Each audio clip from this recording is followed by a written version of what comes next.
चलिए आज उसने कहा था का बिहार बोर्ड में पूछा हुआ क्वेश्चन आज करते हैं। कहते हैं बुध का कांटा का रचना है, तो बुध का कांटा का रचना किसने किया था? तो बी चंद्रधर शर्मा गुलेरी। अगला क्वेश्चन है, चंद्रधर शर्मा किस सदी के प्रमुख लेखक थे? तो चंद्रधर शर्मा जो था आपको डी इसका 20वीं सदी के प्रमुख लेखक थे। इसका आंसर हो जाएगा डी। अगला क्वेश्चन है, गुलेरी जी ने कुल कितने कहानियाँ लिखी थी? देखिए 2019 में पूछा हुआ है। तो गुलेरी जी ने मुख्यतः 3 कहानी लिखी थी, 3। अगला क्वेश्चन है, उसने कहा था का नायक कहाँ है? तो उसने कहा था का नायक कौन है? एक तो लहना सिंह। उसने कहा था कहानी का नायक, उसने कहा था कहानी का नायक जो है यहाँ पर लहना सिंह है। अगला क्वेश्चन है, इनमें से इनमें से कौन सी रचना गुलेरी जी की नहीं है? तो इनमें से कौन सी रचना गुलेरी जी की नहीं है? तो डी हारे का हरी। लेकिन ये तीनों है उसी का। चलिए अगला क्वेश्चन का, उसने कहा था कहानी है। उसने कहा था कहानी क्या है ये? इसमें से कोई युद्ध की कहानी, दिव्य प्रेम की कहानी, प्रेम की बलिदान, उनमें से सभी, इनमें से सभी। युद्ध की भी कहानी थी, दिव्य प्रेम की भी कहानी थी, प्रेम और बलिदान की भी कहानी थी, यानी इनमें से सभी। डी इसका ऑप्शन होगा। अगला क्वेश्चन है, उसने कहा था कहानी में किस शहर का चित्रण किया गया? देखिए कितना इम्पोर्टेंट है। उसने कहा था कहानी में किस शहर का चित्रण किया गया था? तो ये अमृतसर का चित्रण किया गया था। अगला क्वेश्चन है, लहना सिंह के गांव का क्या नाम था? तो लहना सिंह का गांव का नाम जो था आपको मांझे था, मांझे। लहना सिंह किस पद पर था? लहना सिंह एक जमींदार पद पर था। लहना सिंह क्या पद पर था? जमींदार। सी ऑप्शन, सी जमींदार के पद पर। लहना सिंह की मृत्यु किसके गोद में हुई? देखिए कितना इम्पोर्टेंट है, जब पढ़े होंगे तो पूरा दिल से आंसर दे सकते हैं इसको। कहता है लहना सिंह की मृत्यु किसकी गोद में हुई? तो ये वजीरा सिंह की गोद में उसकी मृत्यु हुई। अगला क्वेश्चन है, पलटन का विदूषक कौन था? तो पलटन का विदूषक आपको वजीरा सिंह था, वजीरा सिंह। अगला क्वेश्चन करते हैं,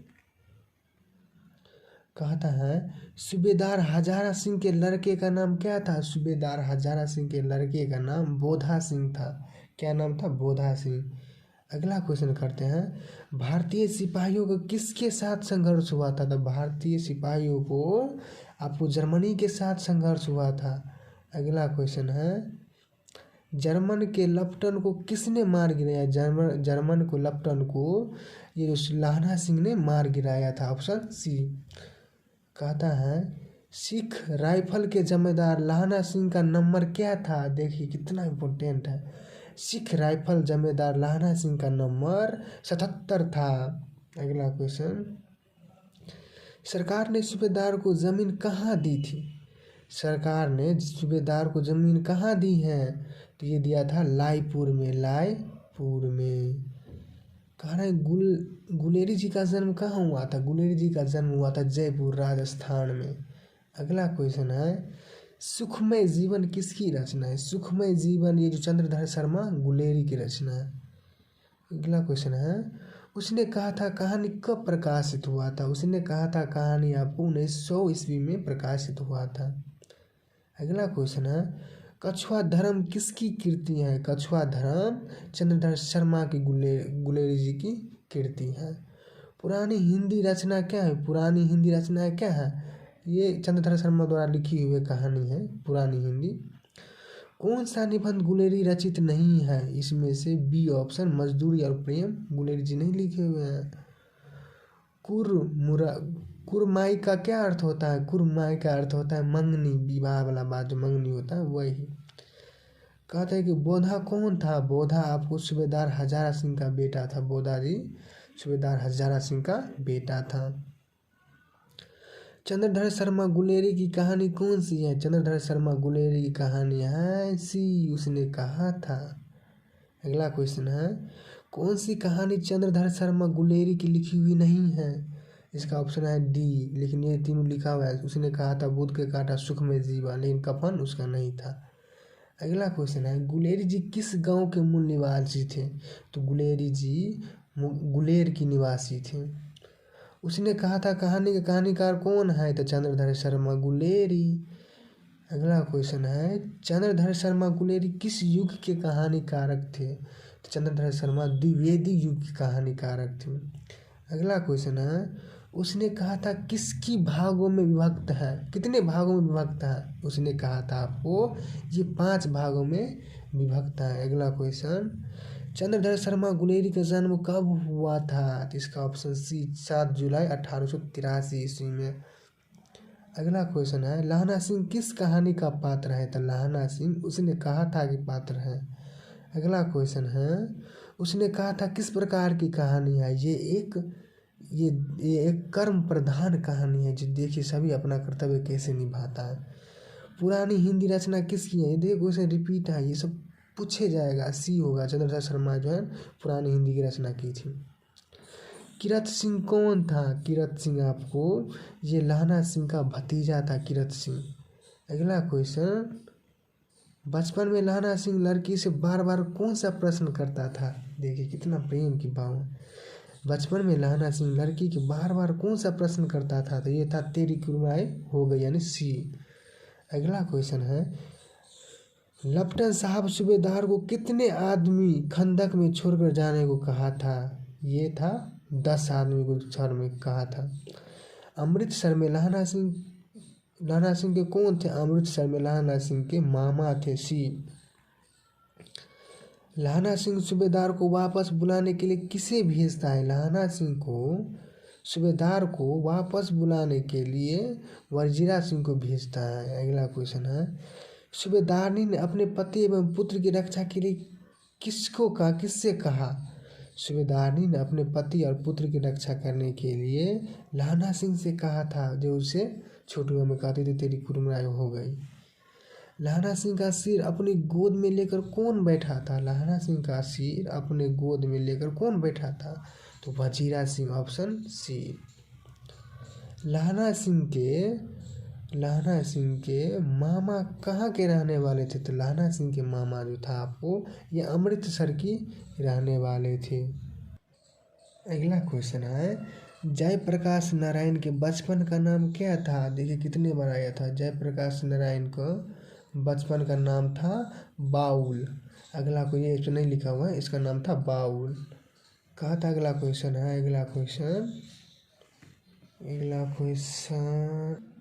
चलिए अगला क्वेश्चन है अर्धनारीश्वर के। कहते हैं राज्यारोहण करने वाला था। तो राज्यारोहण करने वाला था ऑप्शन बी पद्म विभूषण।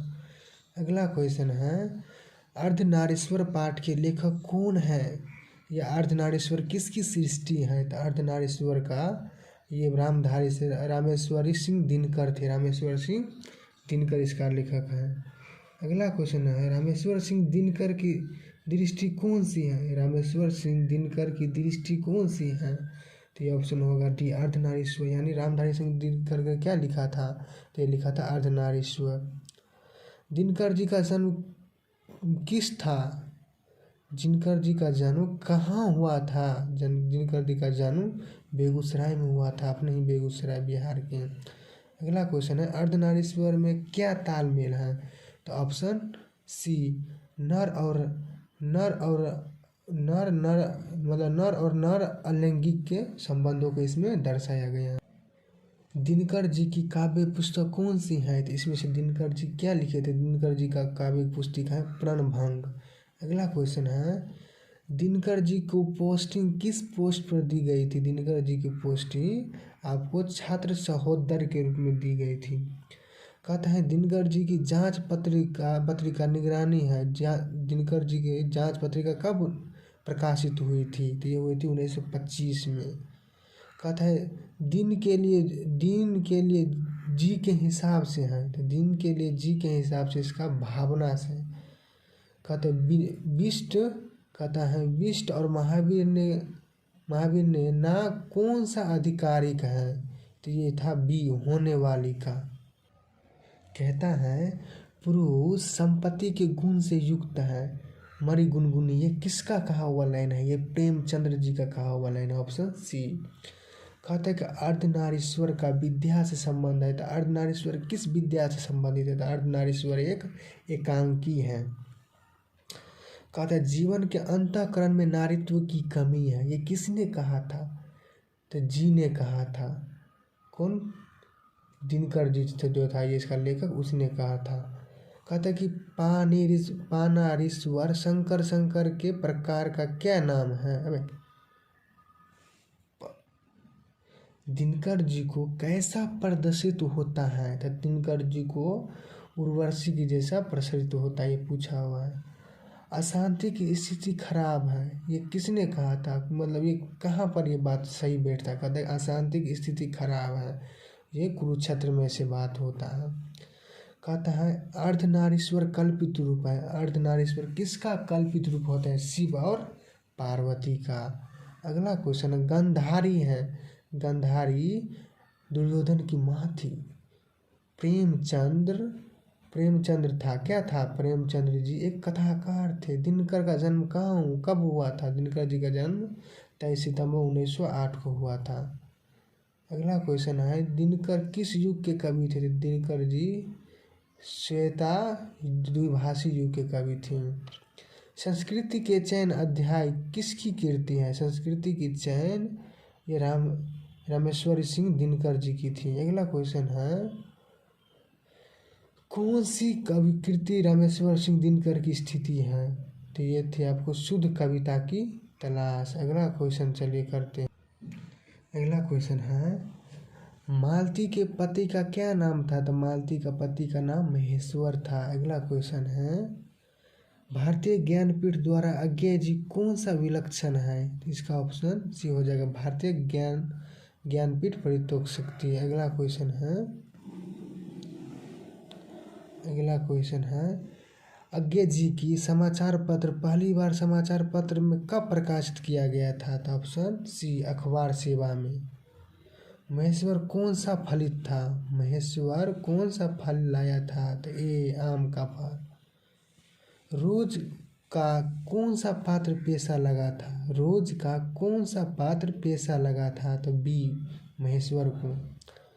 अज्ञेय ने नए साल की उम्र में लिखना शुरू किया था। अज्ञेय जी ने नए साल की उम्र में क्या लिखना प्रारंभ किया था? तो 10 साल, कह रहा है कि 10 साल के बाद लिखना प्रारंभ किया था।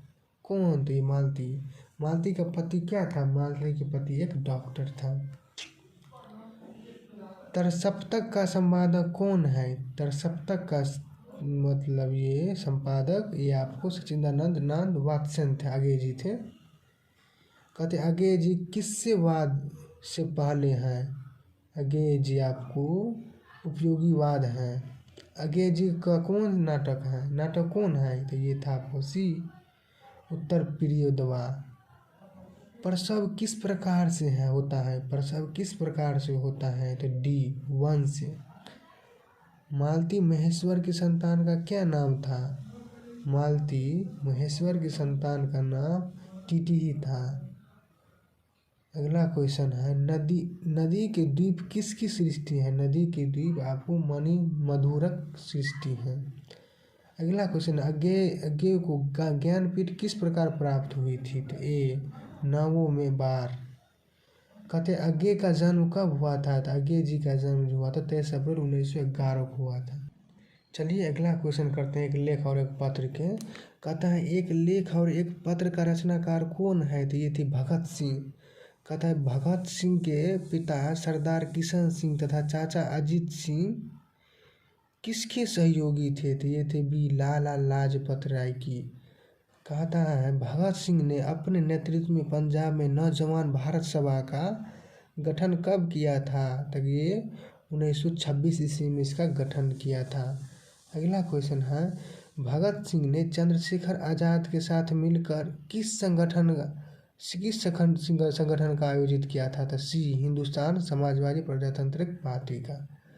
कहता है भगत सिंह किस उम्र में क्रांतिकारी गतिविधि में शामिल हुए थे? मात्र ये 12 साल की उम्र में शामिल हो गए थे। भगत सिंह को कांग्रेस तथा महात्मा गांधी से मुँह भंग कब हुआ? मतलब भगत सिंह को महात्मा गांधी और कांग्रेस से दिल कब टूट गया? ये 1921 ईस्वी में ऐसा हुआ। कहता है 1914 में भगत सिंह किस पार्टी को आकर्षित हुए, किस पार्टी की ओर आकर्षित हुए? ये थे गदर पार्टी। कहता है चौरी चौरा कांड हत्याकांड कब हुआ था? ये 1922 ईस्वी में हुआ था। अगला क्वेश्चन है भगत सिंह की शहादत कब हुई थी, यानी भगत सिंह की फांसी कब दी गई थी? तो ये 23 मार्च 1931 को।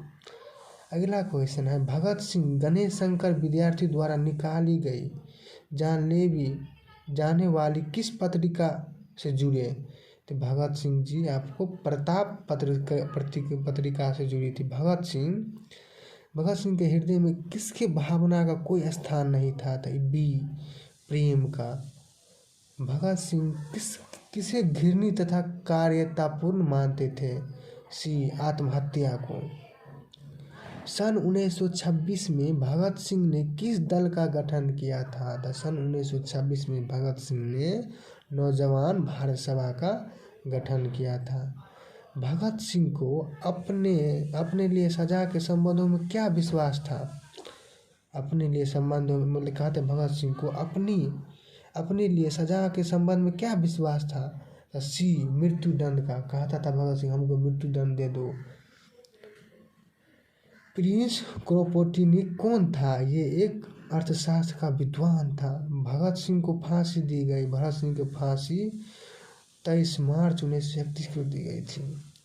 एक लेख और एक पत्र का रचनाकार है कौन थे? मेरे भगत सिंह थे। कहते प्रताप के संस्थापक संपादक कौन थे? तो ए गणेश शंकर विद्यार्थी। अगला क्वेश्चन है भगत सिंह का जन्म कब हुआ था? तो भगत सिंह का जन्म जो हुआ था 28 सितंबर 1907 को हुआ था। भगत सिंह के चाचा का क्या नाम था? तो भगत सिंह के चाचा का नाम अजीत सिंह था। कहते विद्यार्थी और राजनीतिक शीर्षक निबंध में किसका लिखा हुआ है? कहते विद्यार्थी और राजनीतिक शीर्षक निबंध किसका लिखा हुआ है? तो ये था भगत सिंह का। अगला क्वेश्चन है मतवाला पत्रिका कहाँ से निकलती थी? तो मतवाला पत्रिका आपको कलकत्ता से निकलती थी, जो अभी कोलकाता है। भगत सिंह प्रभावित थे। भगत सिंह बहुत प्रभावित थे कार्ल मार्क्स से। मैं नास्तिक क्यों हूँ यह किसका लेख है? ये था भगत सिंह का। बंदी जीवन किसकी कृति है? बंदी जीवन सचिंद्रनाथ सन्याल की थी। भगत सिंह ने किसको पत्र लिखा था? भगत सिंह ने सुखदेव को पत्र लिखा था। कुलवीर सिंह और कुलतार सिंह भगत सिंह के कौन थे? तो ये थे भाई। गणेश शंकर विद्यार्थी किस पत्र का संपादक करते थे? तो गणेश शंकर विद्यार्थी आपको प्रताप पत्रिका को संपादित किया था। भगत सिंह ने अपने मित्रों के साथ केंद्रीय असेंबली में बम कब फेंका था? तो ये आपको 8 अप्रैल 1929 में फेंका था। अगला क्वेश्चन चलते हैं। कहते हैं सिपाही की माँ एकांकी लेखक का कौन है? सिपाही की माँ का रचनाकार कौन है? तो सिपाही की माँ का रचनाकार जो है आपको ये मोहन राकेश जी थे। कहते बिस्नी किस एकांकी की पात्र है? तो बिस्नी जी सिपाही की माँ थी। कहते मानक की माँ का नाम क्या था? मानक जी का माँ का नाम था बिस्नी। कहते मानक किस युद्ध में सिपाही के रूप में लड़ने वर्मा गया था? तो ये द्वितीय विश्व युद्ध में। कहता है सिपाही की माँ एकांकी में किसका कथा वस्तु प्रस्तुत किया गया है? तो इसमें आपको एक माँ और बेटी की प्रतीकों की प्रबंधित किया गया है। मोहन राकेश किस पत्रिका के संपादक थे? मोहन राकेश जी सारिका पत्र की संपादक थे। मुन्नी डाक गाड़ी के पीछे क्यों जाती है? मुन्नी जी डाक गाड़ी के पीछे क्यों जाती थी? चिट्ठी के लिए, ताकि उसका भाई की चिट्ठी कोई आई। डाक गाड़ी के पीछे चिट्ठी के लिए कौन जाता था? तो ये जाता था कौन? बी मुन्नी। मानक बिस्नी से दूध की जगह क्या मांगता है? मानक बिस्नी से दूध की जगह पानी मांगता है। कहता है ईसाई लड़कियां बिस्नी के घर आकर क्या मांगती हैं? तो ये दाल चावल मांगती थी। कहता है 13 दिनों तक हम लोग भूखे प्यासे जंगली रास्ते से चले आ रहे हैं, यह किसने कहा था? तो ईसाई लड़कियों ने कहा था निम्नलिखित में कौन सी कृति मोहन राकेश की नहीं है? तो ये डी दरिया घोड़ा नहीं है, लेकिन सभी हैं। तो निम्नलिखित में कौन सी रचना मोहन राकेश की है? तो ये था सी, न आने वाला कल, मोहन राकेश जी लिखे थे। किसकी माँ पागल हो गई थी? तो ये थी सिपाही की माँ। किसकी माँ? सिपाही की माँ। मुन्नी की उम्र कितनी हो गई थी? मुन्नी की उम्र जो थी 14 वर्ष हो चुकी थी। कहते हैं निम्नलिखित में विष्णु की पड़ोसन कौन थे? निम्नलिखित में विष्णु की पड़ोसन ये कुंती थे। मुन्नी किस दिन मानक की चिट्ठी में आने की भविष्यवाणी करती है? डी, मंगलवार को। कौन कहते हैं मैं इसकी लाश ले जाकर चील और कौवे को आगे डाल दूंगा? तो बी, सिपाही कहते हैं। किसके करों के मोती तारों की तरह चमकते हैं? किसके करों मोती तारों की तरह चमकती थी? तारों के। कहता है किस पाठ में उद्धरण आया है कि फौजी वहाँ लड़ने के लिए हैं, वे भाग नहीं सकते, जो फौज छोड़ के भागता है उसे गोली मार देती है। ये बात जो था ये सिपाही की माँ से ली गई है। कहते हैं मोहन राकेश का जन्म कब हुआ था? तो मोहन राकेश जी का जन्म 8 जनवरी 1925 की हुई थी। कहता है कि इनमें से कौन सी कृति मोहन राकेश की नहीं है? तो ये बी, जानवर और जानवर। कहता है कौन सी कृति मोहन राकेश की नहीं है? तो सी, इतिहास और आलोचना। ये नहीं है, लेकिन आधे अधूरे, अंधेरे बंद कमरे, एक और जिंदगी, ये सब उसी का नाम लिखा हुआ है। कहते हैं सिपाही की माँ की एकांकी संग्रह से लिया गया है। सिपाही की माँ जो है ये अंडे के छिलके तथा अन्य एकांकी से लिया गया है। ये बहुत इंपॉर्टेंट है, अंडे के छिलके से। मुन्नी और मानक की माँ का नाम क्या है? मुन्नी और मानक की माँ की नाम था बिस्नी। सिपाही की माँ एकांकी के अनुसार लड़ाई कहाँ हो रही थी? सिपाही की माँ के अनुसार लड़ाई जो थे आपको बर्मा में हो रही थी। मोहन राकेश की एक एकांकी शीर्षक है सिपाही की माँ। सिपाही की माँ कौन है? सिपाही की माँ आपको बिश्नोई है। कहते सिपाही की माँ एकांकी में कुंती कौन है? सिपाही की माँ में एकांकी है जिसमें कुंती कौन है? कुंती ये पड़ोसी था। रवेश कहता है रवेश क्या होता है? रवेश आपको एक मोटे सूत्र की बनी चादर होती है। अगले क्वेश्चन चलिए अगला क्वेश्चन है जूठन के रचनाकार कौन है? तो जूठन के रचनाकार ओम प्रकाश वाल्मीकि जी हैं। कहते हैं ओम प्रकाश वाल्मीकि जी की रचना कौन है? तो ये जूठन। बी, कहता है ओम प्रकाश वाल्मीकि को 1993 में कौन सा पुरस्कार मिला था? तो ओम प्रकाश जी को 1993 में डॉक्टर अम्बेडकर राष्ट्रीय पुरस्कार मिला था। कहता है अगला क्वेश्चन ओम प्रकाश वाल्मीकि को कौन सा पुरस्कार नहीं मिला था? तो इसमें से डी, भारत रत्न नहीं मिला था, लेकिन सभी मिला था। कहता है अगला क्वेश्चन ओम प्रकाश वाल्मीकि हिंदी में किस आंदोलन में जुड़े महत्वपूर्ण रचनाकार थे? तो ओम प्रकाश वाल्मीकि जी दलित आंदोलन के लिए बहुत आगे आए थे। कहते हैं ओम प्रकाश वाल्मीकि जी का जन्म कहाँ हुआ था? तो ओम प्रकाश वाल्मीकि जी का जन्म बरला, मुजफ्फरनगर, उत्तर प्रदेश में हुआ था। कहता है हेड मास्टर कालीराम ने किस मैदान में झाड़ू लगाने के लिए कहा था? हेड मास्टर कालीराम ने किस मैदान में झाड़ू लगाने के लिए कहा था? तो ये बी, ओम प्रकाश वाल्मीकि जी को कहा था झाड़ू लगाने के लिए। ओम प्रकाश वाल्मीकि को प्यार में मुंशी जी कौन कहता था? प्यार से ओम प्रकाश जी को मित्र लोग अधीन पिताजी उसको मुंशी जी कहते थे। लेखक को विद्यालय में झाड़ू लगाते हुए किसने देख लिया? बी, उसके पिताजी ने। अगला क्वेश्चन है जब लोदक बच्चा था शादी ब्याह के मौक़ों पर उनके परिवार वाले खाने के लिए क्या मिलता था? तो उसको जूठन मिलता था। कौन सी रचना कहता है कौन सी रचना वाल्मीकि की नहीं है? तो सी, प्रयासी। अगला क्वेश्चन है कहता है भाभी जी आपके हाथ का खाना तो बहुत जायकादार है, किसने कहा था? ये सुरेंद्र सिंह ने। कहता है सुखदेव सिंह त्यागी की लड़की की शादी में उनके घर के सफाई का काम किसने किया था? तो ये सी, लेखक की माँ ने। कहता है सुखदेव सिंह त्यागी की लड़की की शादी में किसने गांव भर की चारपाई धोकर एकत्रित किया था? तो ये लेखक के पिता। जूठन क्या है? जूठन एक आत्मकथा है जो लेखक पर आधारित है। सुरेंद्र सिंह किसके पोता थे? तो सुरेंद्र सिंह सुखदेव जी त्यागी के पोता थे। कहता है कौन सा मास्टर है जो मेरे लड़के को झाड़ू लगवाए, यह किसका कथन है? तो लेखक के पिताजी का कथन था, सी। कहता है स्कूल के हेडमास्टर का नाम क्या था? तो काली राम नाम था उसका। कहता है ओम प्रकाश वाल्मीकि का जन्म कब हुआ था? तो ओम प्रकाश जी वाल्मीकि का जन्म जो था 30 जून 1950 को हुआ था। कहता है सलाम कहानी संग्रह के कहानीकार कौन है? तो बी ओम प्रकाश वाल्मीकि। दलित साहित्यों के सौंदर्य शास्त्र के लेखक हैं। तो दलित साहित्य के सौंदर्य शास्त्र के लेखक आपको सी ओम प्रकाश वाल्मीकि जी हैं। अगला क्वेश्चन, जूठन क्या है? जूठन एक आत्मकथा है। कहता है अगला क्वेश्चन, जूठन में चित्रण हुआ है। जूठन में एक सामाजिक विषमता का चित्रण हुआ था, बी। कहते हैं आत्मकथा लेखक की माँ किसके यहाँ काम करती थी? तो सी ब्रह्मदेव तगा के घर। कहते ओम प्रकाश ने किस नाट्यशाला की स्थापना की है? तो ए मेघदूत की। कहता मेघदूत नामक नाट्यशाला का स्थापित किसने कहाँ पर हुआ था? तो ये हुआ था आपको महाराष्ट्र में। कहते दलित साहित्य सौंदर्य शास्त्र के रचनाकार कौन है? तो ये हैं आपको डी ओम प्रकाश वाल्मीकि जी। कहते जूठन की चेतना की रचना है। तो जूठन किस चेतना की रचना है? तो बी राजनीतिक चेतना की। अब और नहीं वाल्मीकि कैसी कीर्ति है? अब और नहीं वाल्मीकि जी की कैसी कीर्ति है?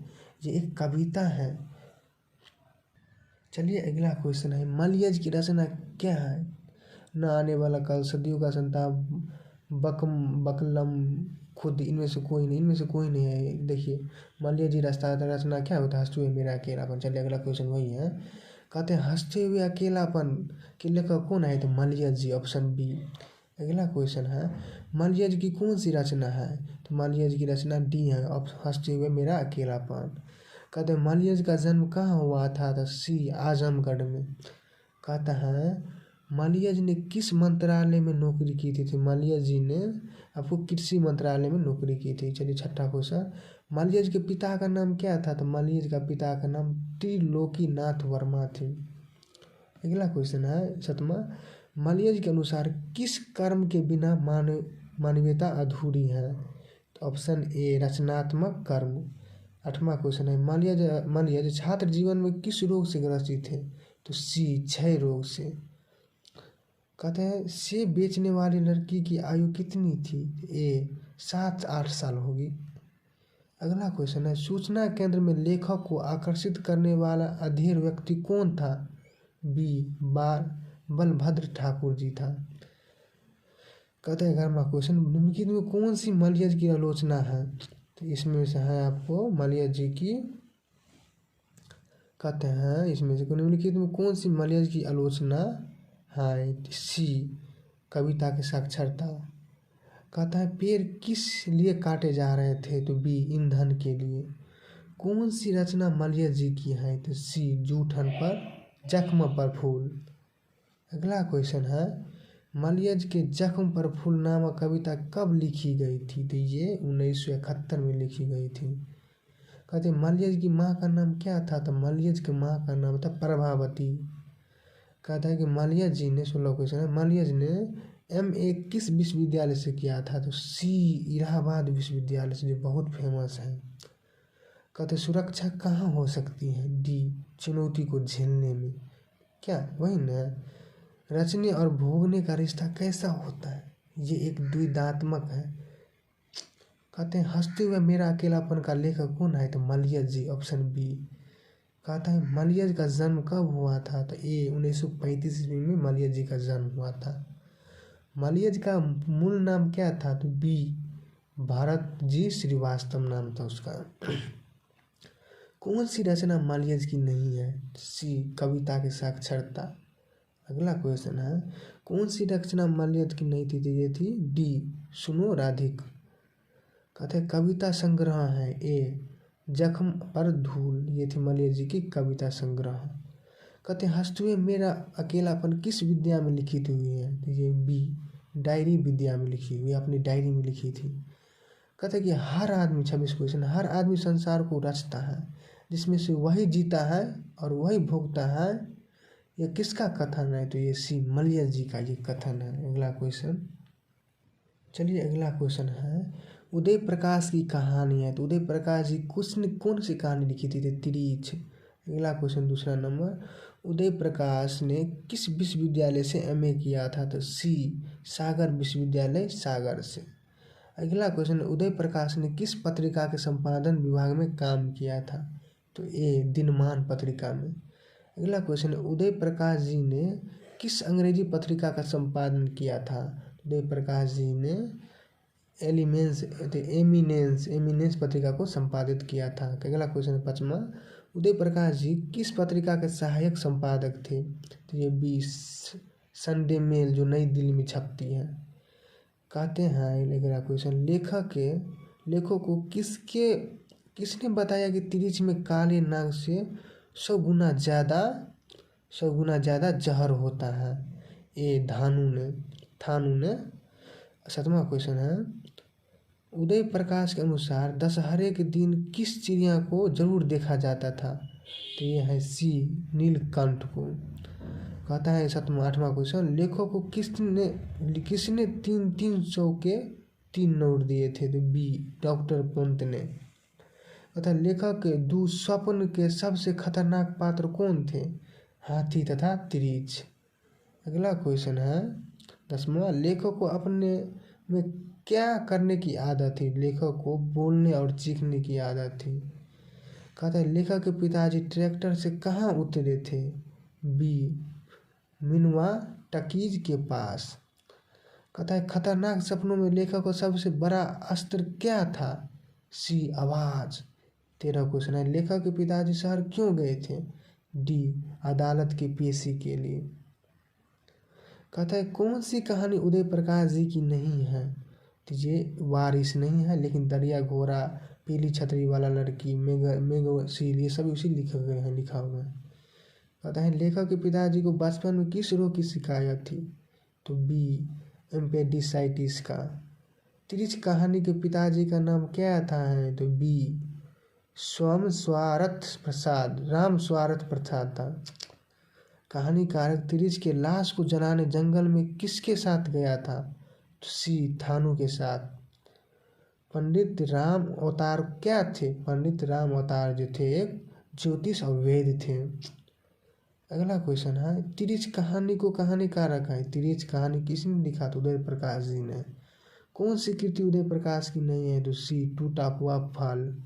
कहते हैं तिरिच कैसी कहानी है? डी एक प्रतीकात्मक कहानी है।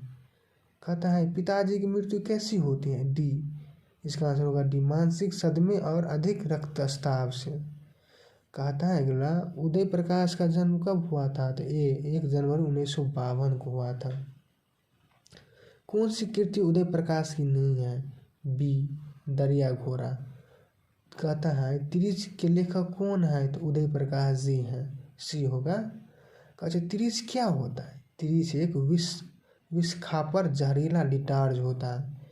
अरेबा परबा उदय प्रकाश कैसी कवि हैं? बी कविता संग्रह है। चलिए अगला क्वेश्चन करते हैं, तिरिच को कैसी कहानी माना जाता है? तो सी जादुई यथार्थ की कहानी। तिरिच कहानी को केंद्रीय घटना का संबंध किससे है? सी कहानी के पिता से है। चलिए पूरा एक भाग हो चुका है, अब दूसरे भाग अगले दिन करेंगे।